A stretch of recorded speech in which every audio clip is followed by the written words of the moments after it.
Certains sont considérés comme des cold cases, des affaires non élucidées. D'autres, au contraire, ont connu un épilogue judiciaire.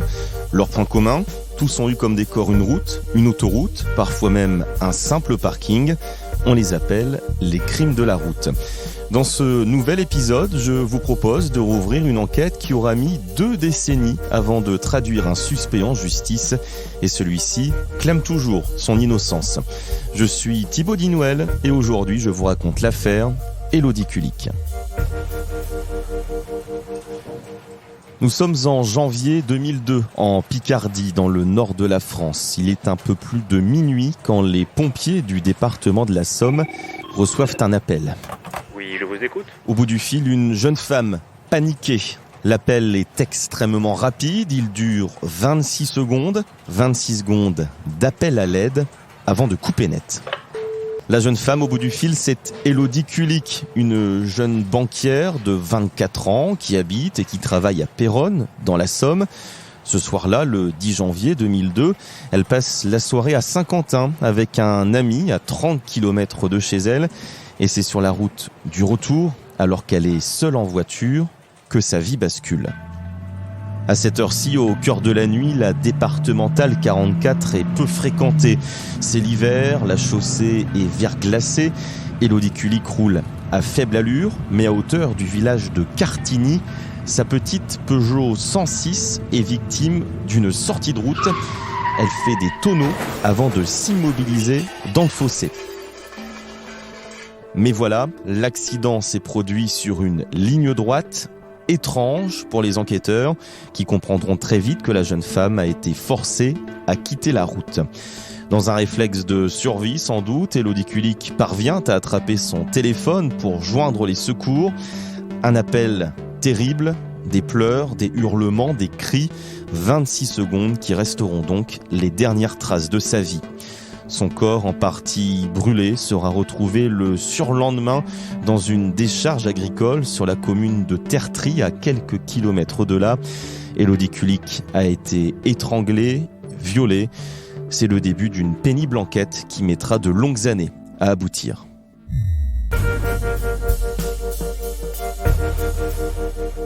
Et pour retracer cette affaire hors norme, mon invité, le journaliste Gauthier Le Cardonnel. Bonjour Gauthier. Bonjour. Merci d'avoir accepté l'invitation des crimes de la route. Vous êtes journaliste, police-justice, et vous travaillez depuis de longues années pour Le Courrier Picard, quotidien pour lequel vous avez suivi ce dossier. L'affaire Élodie Kulik, du nom de cette jeune femme assassinée en 2002. Qui était-elle ? Élodie Kulik était une jeune femme brillante, une jeune banquière de 24 ans qui habitait à Péronne et qui était directrice de banque, la plus jeune directrice de banque de France. C'était une très jolie jeune femme, une grande blonde, intelligente, gentille, brillante professionnellement. Elle était un modèle de beauté et de réussite en fait. Et donc arrive malheureusement dans sa vie cette soirée dramatique du 10 janvier 2002. Elle la passe au restaurant avec un ami, Hervé, à Saint-Quentin. Après dîner, elle rentre chez elle à Péronne et c'est sur la route du retour qu'elle passe un appel aux pompiers. Sa voiture est ensuite retrouvée vide dans le fossé au bord de la départementale. Alors que peut-on imaginer, Gauthier, comme scénario ? Il y a 2 scénarios au départ. C'est soit elle fait une sortie de route toute seule parce que on est l'hiver. Il fait 0 degré, je crois, la chaussée est un peu glissante, donc elle peut tout à fait avoir fait une sortie de route et des personnes, ses agresseurs sont arrivés et l'ont enlevée à ce moment-là. Ou alors, c'est beaucoup plus vraisemblable, elle a été poussée en dehors de la route. Elle était au mauvais endroit, au mauvais moment ? Oui, il y a 2 possibilités. Soit elle a été repérée dès Saint-Quentin et elle a été suivie par ses agresseurs, ou soit c'est sur la route que ses agresseurs ont repéré cette jeune femme blonde toute seule dans son véhicule et l'ont pris pour cible. On le comprendra plus tard, mais l'appel qu'elle passe aux pompiers, ça va devenir une pièce maîtresse de l'enquête puisque l'appel a été enregistré. Vous l'avez entendu, Gauthier, qu'est-ce qu'on y entend ? Oui, je l'ai entendu. C'est une bande qui est très dure à entendre. Elle dure 26 secondes. Et c'est en fait 26 secondes de cris. On entend Élodie Kulik crier un cri elle est terrorisée. Et on y entend aussi les voix de ses agresseurs. Alors c'est pour ça que c'est un élément capital de l'enquête. C'est grâce à cette bande qu'on sait avec certitude qu'il y a plusieurs agresseurs, puisque à l'arrière des cris, on entend au moins 2 voix d'hommes. C'est de très mauvaise qualité, mais on entend en arrière-fond 2 voix d'hommes. C'est le surlendemain seulement que le corps d'Élodie Kulik est découvert par hasard par un agriculteur à Tertry, à quelques kilomètres des lieux de là où sa voiture a été accidentée, dans une déchetterie sauvage au bord d'un champ. C'est en quelque sorte une deuxième scène de crime après la scène de l'accident. Qu'est-ce qu'elle a subi, Élodie Kulik ? Elle a été violée et elle a été tuée par strangulation, elle a été étranglée. Ses agresseurs ont essayé d'incendier le corps. Elle a subi un calvaire horrible. On peut parler presque d'un crime d'amateur parce que les agresseurs font des grosses erreurs, ils laissent plusieurs indices aux enquêteurs. Oui, la scène de crime est terrible. Il y a cette jeune femme, son corps est en partie dénudé. Oui, ça ressemble à une scène de crime d'amateur, ça ressemble à un crime de soulard. Autour du corps, on retrouve pas mal d'indices, mégots de cigarettes, mais surtout un préservatif qui a été utilisé et abandonné à côté du corps. Et dans ce préservatif, on retrouve un ADN complet. Il y a plusieurs ADN retrouvés sur la scène du crime, mais un seul est complet, c'est celui à l'intérieur du préservatif. Malgré cela, l'enquête piétine, près de 5000 ADN au total sont prélevés. Une cellule de la gendarmerie est spécialement consacrée à cette affaire. Des appels à témoins sont lancés, ça ne donne rien non plus. La piste d'un tueur en série est même évoquée, mais rapidement écartée. Là, on se dit quoi ? Qu'on est dans une impasse ? Oui, c'est assez désespérant, puisque les gendarmes dans cette affaire ont fait une enquête colossale. Alors il y a ces milliers de prélèvements ADN qui ont été effectués sur une grande partie des hommes de Péronne, de tous les alentours, mais pas seulement. Même si en 2002 on est encore au balbutiement des téléphones portables, ils vont faire un gros travail sur les antennes relais, etc. Ils vont travailler à partir du préservatif, de l'emballage du préservatif. Ils sont montés jusqu'à la société qui fabrique ces préservatifs, ce qui leur a permis de déterminer qu'il était mis en vente dans une pharmacie de Saint-Quentin. Ils ont trouvé le distributeur où ce préservatif a été acheté. Il y en avait quelques dizaines, je crois, qui ont été achetés, mais cette piste n'a rien donné. Enfin, bref, ils ont fait un travail colossal. Mais impossible de remonter jusqu'au meurtrier. Il faut attendre janvier 2012, 10 ans après les faits, pour que l'enquête connaisse une véritable avancée.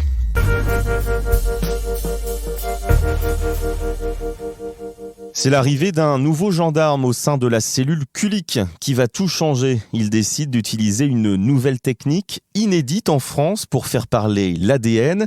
Ça s'appelle la recherche en parentèle et ça fonctionne. Les enquêteurs arrivent à remonter un profil ADN, celui de Grégory Villard. C'est un homme de 32 ans, originaire lui aussi de la région, et c'est son ADN qui a été retrouvé sur la scène du crime. Les gendarmes pensent alors tenir le coupable. Mais voilà, l'homme ne pourra jamais être interrogé, car Grégory Villard est décédé. Son corps repose au cimetière de Montécourt-Liserolles, dans l'Aisne, après un accident de voiture survenu 1 an après le crime. Peut-être s'est-il suicidé. Quoi qu'il en soit, c'est une piste en or pour les enquêteurs pour retrouver le ou les autres agresseurs, les complices du crime. C'est donc dans l'entourage de Grégory Villard que l'étau se resserre. L'un de ses amis, Willy Bardon, est alors arrêté.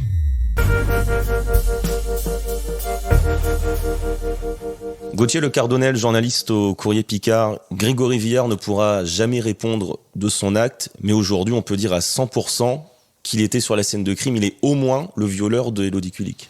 Ça, c'est une certitude, puisque son ADN est non seulement retrouvé dans le préservatif à côté du corps, mais son ADN est aussi sur le corps d'Élodie Kulik. Donc Grégory Villard est l'un des criminels impliqués dans cette affaire, même si son entourage est tombé des nues en l'apprenant. Ils ont encore beaucoup de mal à l'admettre, ils n'y croient pas. Toujours est-il que c'est prouvé, il est bien l'un des agresseurs d'Élodie Kulik. L'ADN de sa compagne également a été retrouvé sur la scène de crime. Comment on peut l'expliquer ? C'est l'un des mystères de cette affaire. À l'époque, la compagne de Grégory Villard était enceinte de 7 ou 8 mois, je crois. Quand elle a été interrogée, elle avait expliqué qu'elle ne le fréquentait plus à cette époque-là, qu'ils étaient en cours de séparation parce qu'il était violent. On retrouve l'ADN de cette jeune femme sur la scène de crime et à l'intérieur du préservatif abandonné par Grégory Viard. La jeune femme s'est défendue, a indiqué qu'elle n'était en rien mêlée à cette affaire en expliquant que si cet ADN s'était retrouvé sur son préservatif, c'était parce que elle savait que son homme était infidèle et donc quand elle trouvait des préservatifs dans ses poches, elle les craquait avec ses dents. C'est comme ça qu'elle a justifié sa présence de l'ADN sur le préservatif, mais les experts ont été formels. Ces explications ne tiennent pas puisque son ADN est dans le préservatif. C'est à ce moment-là de l'affaire que le nom de Willy Bardon apparaît dans le dossier. Qui est-il ? Willy Bardon, c'est un vrai Picard qui est un homme de Flaville-Martel, à côté de Saint-Quentin, qui a toujours vécu là. C'est un bon vivant qui a une passion, c'est les 4x4. Les 4x4 et aussi les copains, les apéros. C'est quelqu'un d'un peu brut de décoffrage, une grande gueule, qui aime les femmes. Voilà. Et là où les liens se tissent avec Grégory Viard, c'est qu'ils font partie de la même bande, du même milieu, du même village. Oui, alors à partir du moment où les enquêteurs savent que Grégory Viard est impliqué dans le crime, ils vont enquêter sur tout son entourage. Au total, ils s'intéressent à 67 personnes et ils resserrent un peu les mailles du filet. Et il s'avère que Willy Bardon côtoyait Grégory Viard à l'époque des faits. Ils faisaient ensemble des sorties 4x4, ils allaient au bistrot ensemble. Willy Bardon a toujours soutenu que Grégory Viard n'était pas un ami, c'était un copain du village.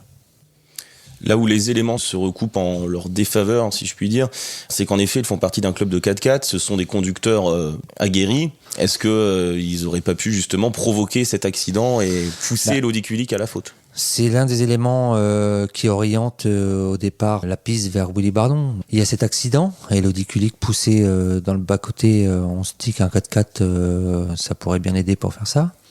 Et puis il y a l'endroit où le corps est découvert, à Tertry, où il faut emprunter un chemin de terre pour y aller.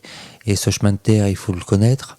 Des fans de 4x4 qui font des sorties peuvent tout à fait connaître ce coin. Alors quand même, il y a un gros problème dans cette histoire, c'est que l'ADN de Willy Bardon n'est pas retrouvé sur les lieux du crime. Alors qu'est-ce qu'il confond ? Il n'y a pas de son ADN, il n'y a aucune preuve matérielle. C'est la bande sonore qui va... Le fameux appel de 26 secondes. Le fameux appel de 26 secondes. Les enquêteurs vont faire écouter cette bande sonore à plusieurs personnes qui connaissent ou ont connu Willy Bardon. Et plusieurs d'entre elles disent reconnaître la voix de Willy Bardon. Et même lui, à un moment donné, il tient une drôle de défense puisqu'il reconnaît « Ah oui, en effet, ça ressemble à ma voix, mais c'est pas la mienne ».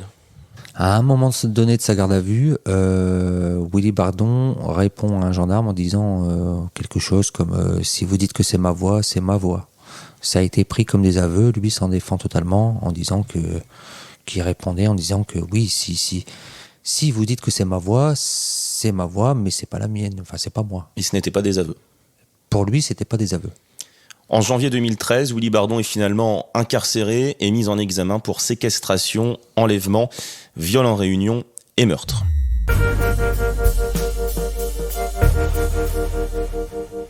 C'est à partir de ce moment-là que commencent plusieurs années de recours et de passe d'armes. Willy Bardon assure corps et âme qu'il est innocent. Il passe d'abord 15 mois derrière les barreaux dans l'attente de son procès. Mais ses avocats arrivent à obtenir sa sortie de prison. Il est donc assigné à résidence avec port de bracelet électronique. Les juges d'instruction décident tout de même de le renvoyer devant une cour d'assises pour y être jugé. Willy Bardon fait appel, puis saisit la Cour de cassation, mais ses demandes sont toutes rejetées.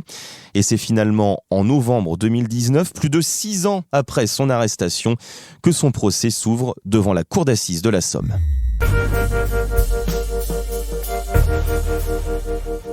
Gauthier Le Cardonnel, on imagine l'ébullition devant le tribunal d'Amiens. Ça fait plus de 15 ans que le drame s'est produit. Enfin, un suspect va être jugé. C'est un moment très attendu par les proches de la victime et notamment par son père. Jackie Kulik, on n'en a pas encore parlé, mais c'est un personnage important de cette affaire. Il a fait de la découverte de la vérité le combat de sa vie. Oui, c'est un homme qui a une vie terrible, qui a traversé des drames. Il avait déjà perdu 2 enfants dans un accident de voiture avant le meurtre. Et, il perd sa fille dans des conditions atroces. Sa femme se suicide, finit par se suicider, ne supporte pas d'avoir perdu cette fille. Et cet homme a fait de cette affaire le combat de sa vie. Il veut que les meurtriers soient punis pour ce qu'ils ont fait. Et c'est un homme charismatique qui, dès qu'il peut parler de sa fille dans les médias, le fait. C'est son combat. Et lui est persuadé d'une chose, c'est que Willy Bardon est coupable. Lui est persuadé que Willy Bardon est coupable, et c'est normal. La justice lui a apporté ce suspect avec ses preuves, et lui est persuadé que c'est le coupable, et il a toujours voulu qu'il prenne la peine la plus sévère possible. Alors le procès dure 1 mois, comment se passent les débats ? On attendait des rebondissements, parce que toutes les personnes qui avaient leur ADN sur la scène de crime, un ADN qui, je le souligne, est un ADN transportable. Autrement dit, ça ne veut pas dire qu'ils étaient sur la scène de crime, mais leur ADN a été transporté, ou alors ils étaient sur la scène de crime, on ne sait pas. Toujours est-il que toutes ces personnes ont été entendues à la barre, et dans cette affaire, l'instruction n'a pas permis d'avoir la vérité.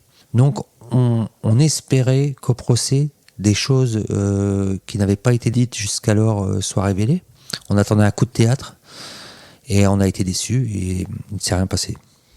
Pendant tous les débats, Willy Bardon ne cesse de clamer son innocence, mais ça ne suffit pas. Il est finalement condamné à 30 ans de prison pour l'enlèvement et le viol d'Élodie Kulik. Par contre, il est acquitté des faits de meurtre. Il n'y a aucune preuve sur le fait que Willy Bardon ait tué Élodie Kulik, puisqu'il n'y a aucun lien matériel entre lui et la scène de crime. Il n'y a pas d'ADN, il n'y a rien. Ce qui peut le relier au crime, c'est cette bande sonore. Autrement dit, Willy Bardon est reconnu coupable d'avoir été présent au moins au moment de l'enlèvement d'Élodie Kulik. Et tout son comportement avec les femmes, etc., ont fait de lui un potentiel violeur. Il a été reconnu coupable de viol. Alors, il n'y a pas de coup de théâtre pendant les débats, mais le coup de théâtre, il intervient à l'énoncé du verdict.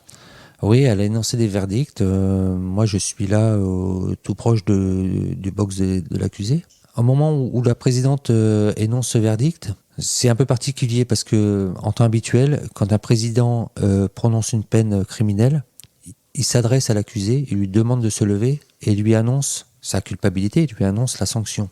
Là, la présidente s'est pas adressée à Willy Bardon. Willy Bardon était resté assis dans son box. Le verdict était annoncé à tous, mais pas lui, visiblement. Et je vois Willy Bardon qui penche sa tête en avant, entre ses genoux. Et il a l'air de mettre quelque chose à sa bouche et je le vois rapidement boire. Il y avait une bouteille d'eau à la main et boire son eau. Et là, on comprend qu'il se passe quelque chose et les policiers réagissent tout de suite. Ils comprennent qu'il vient de prendre quelque chose. Et il est tout de suite évacué de la salle d'audience. Il a voulu se suicider. Il a voulu se suicider. Qu'est-ce qu'il prend ? Il avait caché dans son portefeuille des petits comprimés de pesticides et il les a sortis et il a avalé du pesticide aussitôt après l'annonce de ses 30 ans de réclusion. Il est hospitalisé, il passe plusieurs jours dans le coma, mais il survit.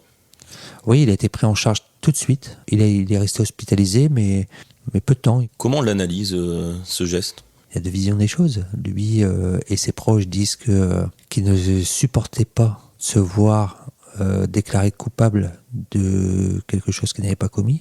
Et puis, de l'autre côté de la barre, on considère que ce geste, que cette tentative de suicide est un aveu de culpabilité. Il ne baisse pas les bras, Willy Bardon, il sort de l'hôpital. Évidemment, il fait appel de cette condamnation. Il dépose plusieurs demandes de remise en liberté. La troisième finit par être acceptée. Pourquoi ?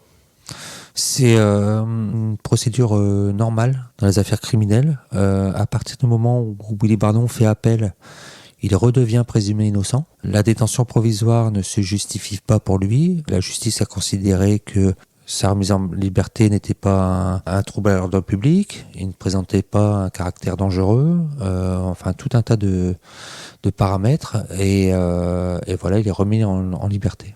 Vous, en tant que journaliste, Gauthier Le Cardonnel, vous l'avez rencontré, Willy Bardon, pendant sa remise en liberté. Qu'est-ce qu'il vous a inspiré ? Je suis allé le voir chez lui. Il était là avec sa compagne.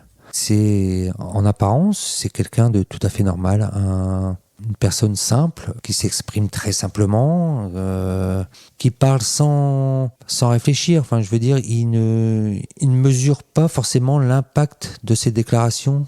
Il parle comme il dit ce qu'il pense. Comme ça lui vient. Comme ça lui vient. Voilà. Son procès en appel s'ouvre donc à Douai, devant la cour d'assises du Nord. Et là encore, il est condamné à la même peine, 30 ans de prison. Il y a quand même un changement d'envergure par rapport au premier procès, c'est qu'il est finalement reconnu coupable également du meurtre d'Élodie Kulik.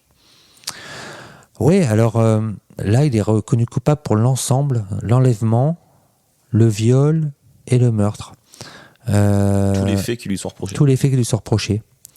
Alors, les deux verdicts peuvent poser question. Le premier verdict, où il est reconnu coupable d'enlèvement, de séquestration et de viol, mais pas de meurtre, on peut se poser la question, mais pourquoi est-ce qu'il le déclare coupable du viol et pas du meurtre ?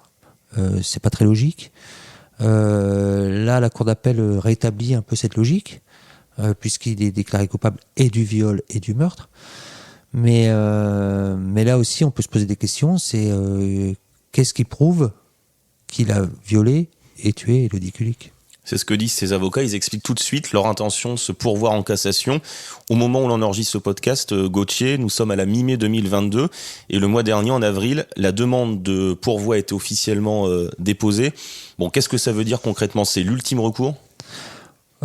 C'est pas forcément l'ultime recours, mais c'est l'un des derniers.